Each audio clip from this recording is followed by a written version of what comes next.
Buenas tardes, ¿cómo están? Tras una larguísima tramitación, ahora ya sí, solo queda un informe, el de costas, para que el Plan General de Vigo sea una realidad.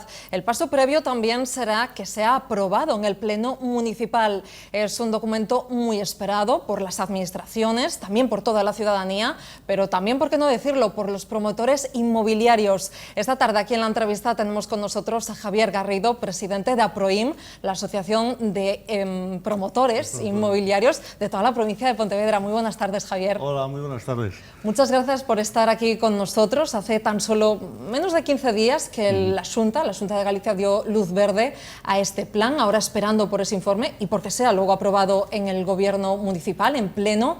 ¿Cómo lo valoráis desde la asociación?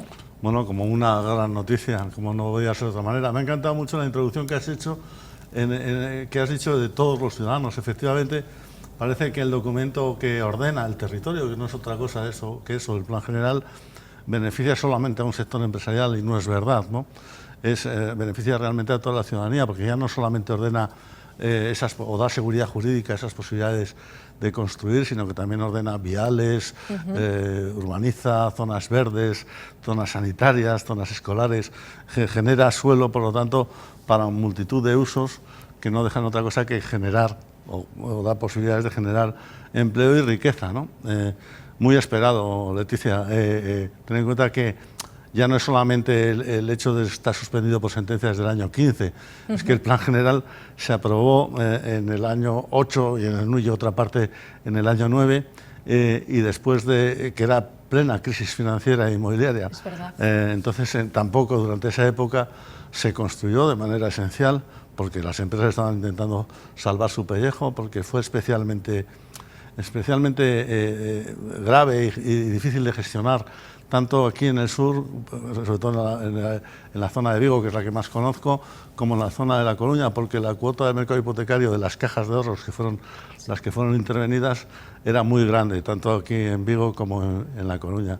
Y por lo tanto, pues la crisis la padecimos las empresas inmobiliarias de una manera feroz y cruel, es decir, porque probablemente si no hubiera sido por esa intervención muchas empresas podrían haber toreado la crisis financiera, porque la crisis del mercado y financiera, por lo tanto, la habíamos padecido más veces, ¿no? Pero de esta manera, con la imposibilidad de gestionar, que fue la creación del FROB y todo eso, pues fue tremendo. Por lo tanto, desde el año 8 y 9 que se aprobó, aterrizamos con la crisis financiera, y cuando empezábamos a levantar la patilla, que era sobre el año 13 o 14, pues en el 15 la suspenden por sentencia el Tribunal Superior de Justicia de Galicia. Por lo tanto, llevamos un montón de años que de manera esencial, o sea, de manera generalizada, no se ha podido construir en Vigo, ¿no? El Gobierno municipal dice que quizá antes de que finalice el año, en 2024, sea el año de su aprobación. Llevamos ya tanto tiempo esperando que quizá ya nos da igual, ¿no? Que sea dentro de un par de meses más, ya en el 25. ¿Cómo lo veis? ¿Creéis que es posible que se apruebe en este 24? Yo creo que sí, yo creo que realmente se puede. Yo creo que se han llevado unos trabajos con la necesaria discreción, pero también informando bien a nosotros. Desde luego nos hemos sentido reportados, digo como colectivo, en cuanto al avance de la tramitación, no tanto en el detalle de clasificaciones de suelo, pero sí, en todo caso en eso, como toda la ciudadanía cuando ha estado expuesto, ¿no? Pero sí en cuanto al avance de la tramitación, la complejidad de la tramitación, que desde luego algo tendrán que hacer para simplificar este proceso, ¿no? Y por lo tanto creemos que esto se ha llevado adecuadamente. De hecho, los informes que han tenido han sido favorables, aunque también se retrasaron. Antes de este último de la Xunta estaban pendientes también de otro par de informes también de carácter nacional. Sí, estatales. Sí, y por fin tienen todo, ¿no? Con lo cual, pues lo deseable es que se apruebe este año. Sí que realmente en esencia práctica probablemente no sea igual, pero sí psicológica, que pudiera estar en el año 24 sería estupendo. Comentabas que teníamos ese plan de 2008 anulado en el 2015. Es que estamos aún con normas de un plan del año 93, de 1993, de hace ya más de 30 años. ¿Cómo se puede gestionar esto en una ciudad ya como Vigo? Porque entiendo que se parece poco a aquella ciudad del 93 en el momento en el que se aprobó ese plan. Pues de una manera muy difícil. Verdaderamente el mérito que tienen los técnicos municipales en haber podido sacar algunas licencias porque, claro, no es tan fácil como decir es que se aplica el plan del 93, es que también desde el año 93 han cambiado muchas otras normas, el Código Técnico de Edificación, otras cuestiones que están vinculadas con la edificación, que ese plan no estaba adaptado, como iba a estarlo, ¿no? Si son normas que se han aprobado con posterioridad. Por lo tanto, tenían que tener unas determinadas características los suelos como para poder incluso aplicar el plan de 93, y aparte que, hombre, no debería, de manera sensata, no debería contradecir pues de manera relevante lo que se estaba en puertas de aprobar, ¿no? Y entonces, la verdad es que de una manera bastante compleja y para nosotros muy mala, ¿no? Porque claro, hay que darse cuenta que independientemente que es verdad que nosotros actuamos sobre la compra, que probablemente sea la más relevante de una familia, ¿no? A lo largo de la vida de la familia misma, que es la vivienda, para el pequeño promotor local, que es lo que somos en Aproin, básicamente, hay que tener en cuenta que en cada operación inmobiliaria metes tu vida económica, ¿no? Metes ahí muchísimo esfuerzo, muchísimo sacrificio, muchísima trayectoria, ¿no? Y por lo tanto, para nosotros la seguridad jurídica es algo tremendamente relevante, ¿no? Ya no vamos a hablar de ese 93, de ese plan del 93, pero por ejemplo de ese 2008 que se anuló, ¿en qué detalles, a grandes rasgos, se diferencia de este nuevo que está a punto de aprobarse? Bueno, tiene algunas características esenciales que lo diferencian, ¿no? No es tan ambicioso en cuanto a la posibilidad edificatoria, es decir, ha reducido el número de posibles de vivienda. A mí personalmente me parece más razonable esto, ¿no? Que no se haga, decir, los planes generales es evidente y a las pruebas me remito, que no sirven para tropecientos años. Entonces, yo creo que ordenar, y aparte que el crecimiento vegetativo de la ciudad no te referenciaba a un crecimiento excesivo, es decir, a ordenar excesivo suelo, ¿no? Por lo tanto, yo creo que esto, bajo mi punto de vista, insisto, que probablemente no coincida con incluso con algunos compañeros míos de promotores, y para mi gusto es más razonable. Es más razonable que no, en cuanto al número de viviendas a ordenar, ¿eh? Después están los criterios que en esto, de los que llevamos algún tiempo en urbanismo, y yo llevo muchísimos años, probablemente mucho más de los que desearía. Esto es como la selección española de fútbol, ¿sabes? Todos haríamos el nuestro, ¿no? A todos nos parecería que tal zona sería perfecta para una determinada ordenación urbanística. Podría haber debate aquí. Claro, sí, claro. Sí. Por lo tanto, nosotros como colectivo asumimos que esa es una parte en la cual sí podríamos ser oídos y se nos pedía opinión, pero que lo relevante es que quien es el encargado de redactar un plan general es el equipo de gobierno. Ellos lo han hecho. Nosotros intentaremos entrar en las operaciones que sean posibles y en las que no, pues no entraremos. Y bueno, como opinión personal, Javier, ¿has podido ver un poquito, hacer una lectura de ese nuevo plan general del proyecto? ¿Qué destacarías? ¿Qué es, digamos, lo que tú dirías, lo que más me gusta esto? No, me gustan muchas cosas. Vamos a ver, también derivado de la crisis financiera hay operaciones que las más renombradas en Vigo, que sabes, Plaza de España, algunas que son tremendamente ambiciosas que desgraciadamente el promotor local no va a poder entrar por cuantía, ¿no? Claro. Por lo tanto tendrán que entrar a desarrollarlo pues grupos que no son de aquí, ¿no?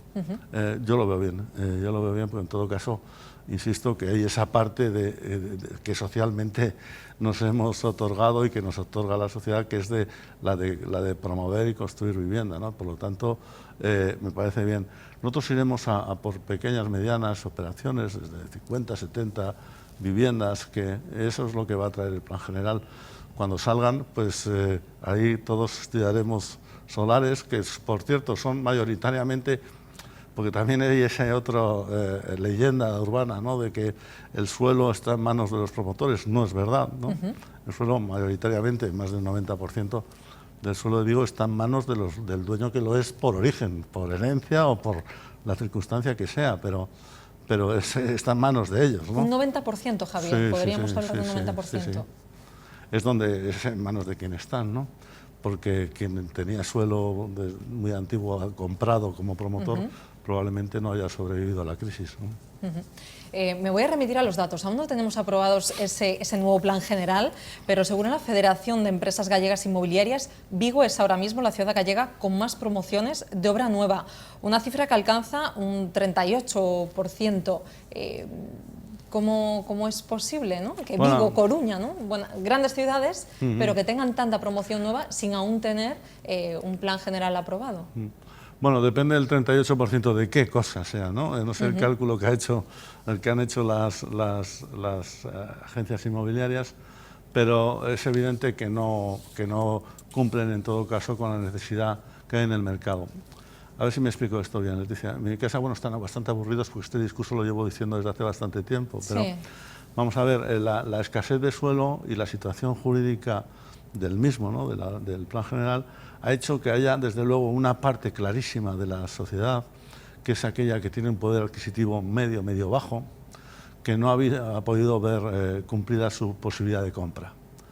Porque la escasez de suelo ha hecho que el suelo que había, que a veces incluso estaba muy concentrado en la zona centro, en la zona histórica, o Bouzas también, ¿sí? Que era el PEPTI de Bouzas, o el PEC, el Plan Especial de Edificios a Conservar, que esos no estaban suspendidos, pero claro, salía viviendas, el suelo era muy caro, y por lo tanto la vivienda resultante de una operación inmobiliaria sobre ese suelo también eran viviendas muy caras, ¿no? Por lo tanto, hay una parte de la sociedad que no se ha podido servir, ¿no? de esa posibilidad de adquirir. Se ha ido al arrendamiento, lo cual también ha hecho a su vez que los arrendamientos suban mucho, ¿no? Y en todo caso, esa cifra, independientemente que es verdad que hay otros sitios de Galicia donde también han vivido situaciones desde el punto de vista del ordenamiento urbanístico difíciles, o equipos de gobiernos directamente que han paralizado el crecimiento de algunas ciudades, como puede ser el caso de La Coruña, en la época que gobernaba en Marea, ¿no? Creo que era Marea, vamos, en todo caso era un partido, creo que era Marea. Bueno, pues esto ha hecho que también efectivamente no se construyera lo que se necesitaba. Ahora aquí yo creo que va a haber muchas más posibilidades y por lo tanto esperemos que esto traiga como resultado que se pueda hacer viviendas para todos los bolsillos y después también que los arrendamientos puedan bajar, ¿no? Siempre y cuando no se les vaya la cabeza a los que nos gobiernan, ¿no? Y lo pongan tan difícil el alquilar las viviendas que haga que la gente, que es disuasorio para que un inversor pueda, o un ahorrador, ¿no? Que también a veces vislumbramos al inversor, en fin, el gran tenedor de viviendas, ¿no? Hay gente que ahorra y cree que puede ser una buena inversión comprar una vivienda y alquilarla por un precio razonable. Bueno, pues esto probablemente tiene más posibilidades y más se construye, claro. Sí, hablabas de ese precio, ¿no? Del alquiler que en estos últimos años ha subido tanto. Aquí, por ejemplo, en Vigo, algunos portales inmobiliarios lo cifran que en los últimos años ha subido casi más de la mitad el precio medio de alquiler. ¿Esto puede cambiar a la hora de que se apruebe el plan general, de que se construya esa obra nueva? No, sin duda. Lo que pasa es que a ver cuándo se reacciona. Claro. Esto es a largo plazo. Claro, es que hay que tener en cuenta que ahora mismo una promoción media de 30, 40 viviendas, aunque un compañero lo comprara hoy ese suelo, tiene que hacer el proyecto, tramitarlo, gestionarlo, tramitarlo con las administraciones para obtener una licencia, contratar una constructora que lo haga y construirlo. Esto puede ser de media, pues a lo mejor 2 años y pico, 3, ¿no?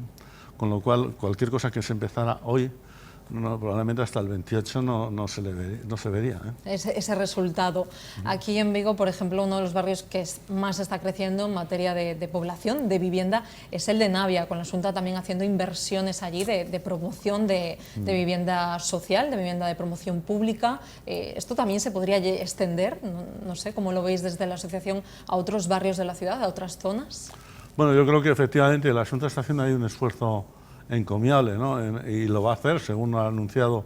De hecho, ha salido ahora la organización también de una parte donde... Efectivamente, el Polígono 2. Donde va a salir ahí vivienda y me parece muy razonable. Desde luego, vamos a ver, nosotros siempre hemos dicho que es verdad, que la Constitución establece que todo el mundo tiene derecho a una vivienda digna. Lo que no dice en ningún caso es que se lo tenga que hacer el sector privado. Yo creo que las administraciones asuman su parte de responsabilidad en esta cuestión, me parece esencial. Yo creo que en Navia en concreto se va a desarrollar todo eso, esperemos que con éxito, que con mucho éxito, no lo dudo, porque lo que apuntan desde luego parece adecuado. También van a salir viviendas en alquiler protegido, con lo cual unas viviendas que van a tener un precio de arrendamiento pues muy adecuado para cualquier bolsillo, que siempre que se adapten a las condiciones de esa posibilidad, y también cooperativas de viviendas, que también van a hacer bastantes, ¿no?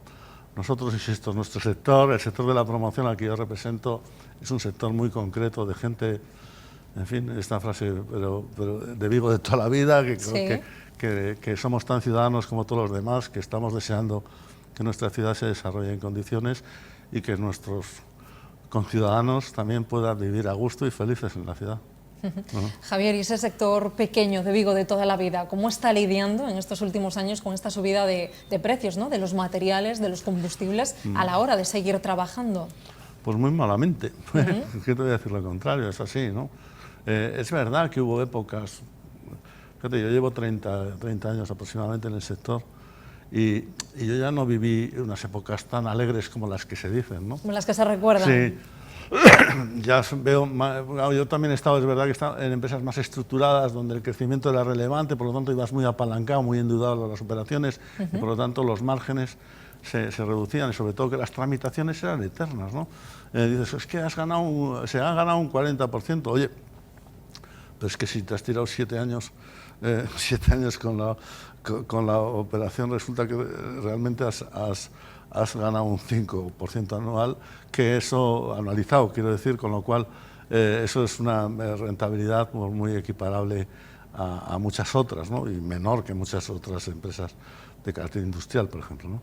Por lo tanto, lo hemos vivido muy difícilmente. El otro día había una comida en el Círculo de Empresarios, que vino la consellera, de la cual tengo una magnífica opinión, María, y a la hora de preguntar yo le hablé de la necesaria simplificación administrativa, ¿no?, de la burocracia que grava la tramitación misma de cualquier licencia es desmedida, clarísimamente desmedida. Es decir, se nos piden informes que a su vez ya han sido incorporados en la aprobación del Plan General, muy vinculados con patrimonio, con medio ambiente, que hacen que una tramitación, bajo nuestro punto de vista, de una manera artificial, se dilate, se demore en exceso, ¿no? Y eso no es bueno con carácter general, y desde luego no es bueno para la actividad económica a la que defendemos y en la que estamos. Hay que tener en cuenta, Leticia, que la media estatal, por lo menos siempre se valoraba esta cuestión de creación de empleo por vivienda nueva, estaba en torno a los 3,4 aproximadamente empleos por vivienda año, ¿no? Es decir, que aquí se hagan pues 700, 800, 1000 viviendas al año, para que me salgan bien las cifras, ¿sí?, pues estamos hablando de una cantidad de empleo muy grande, ¿no?, entre directo e indirecto, que se puede generar en la ciudad, y créeme que es muy relevante, ¿no? Justamente de empleo te iba a preguntar ahora, aquí en Vigo, comarca, ¿cómo está evolucionando en estos últimos años el empleo en el sector? Bueno, en el empleo estamos viviendo una época muy difícil. Hay muy poca gente que quiera trabajar en la construcción. De las épocas bollantes, por decirlo de alguna manera, sí, son gente que ya le ha pillado esta posibilidad ahora de volver a trabajar mayor, o desde luego no le compensa en cuanto a otro tipo de posibilidades de trabajar en otros sectores o directamente en subsidios, ¿no? Y entonces la diferencia pues se conoce que no les compensa, ¿no? Yo no sé si eso también tiene algo que ver o no, la economía sumergida probablemente, pero lo cierto es que estamos viviendo una falta de mano de obra clarísima, muy importante y especializada, ¿no?, también por oficios, ¿no? Tener en cuenta que sobre una vivienda pues actúan un montón de oficios y de especialidades, ¿no? Fontanería, electricidad, carpintería, todo, sí, sí, cristales, todo, las fachadas ahora también pues tienen cierta imaginación los arquitectos en hacerlas, y con lo cual también requieren cierta especialización, las técnicas de construcción incluso, ¿no? Entonces esto es un problema también para el desarrollo.